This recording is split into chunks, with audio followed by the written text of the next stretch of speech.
We are doing better business here on KPXJ with our friends from the Better Business Bureau. Joanne Deal from the BBB, serving Northeast and Central Louisiana, and the Arklatex joins us from Monroe this afternoon. Thank you so much for joining us. You know, work scams continue to evolve. You know, if you've got a resume out there somewhere, Joanne, it could get a random offer from a text or an email that sounds, you know, just too good to be true. But what should we do to be cautious? Absolutely, Brenda.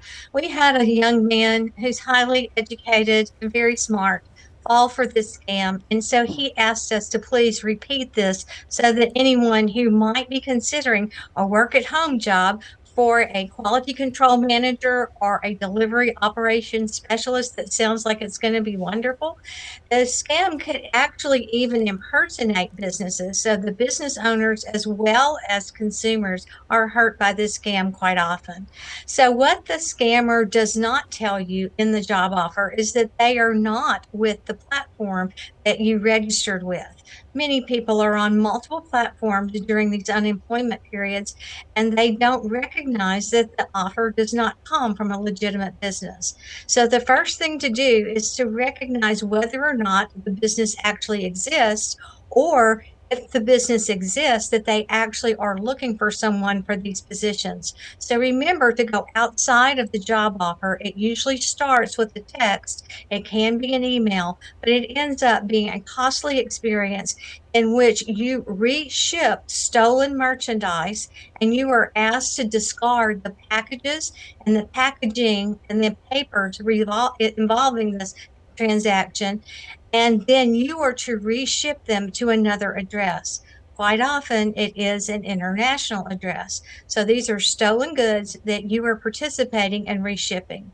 You might not even realize that you don't have a job until payday when your boss ghosts you. So this has been a very difficult thing for many people because it sounds wonderful and turns into a nightmare Oh, my because you've goodness. given your social security number, date of birth, and sometimes your bank account to scammers. Oh, my goodness. So they're just after someone to do the heavy lifting for them. Absolutely. And so it is a crime.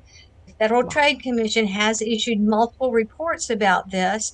And so if you participate after discovering that a scammer is having you reship stolen material, then you could be part of the crime. Yeah, you're So going to jail. report it.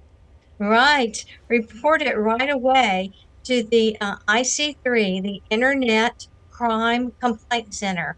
That's IC3. You can use search words, Internet Complaint Center, so that you can immediately disclose that you are not part of the scheme or the crime and that you want to share the information you have. So remember, if you get a job offer and it sounds really good, don't get excited before you search the employer online, talk to someone you trust if it sounds too good to be true.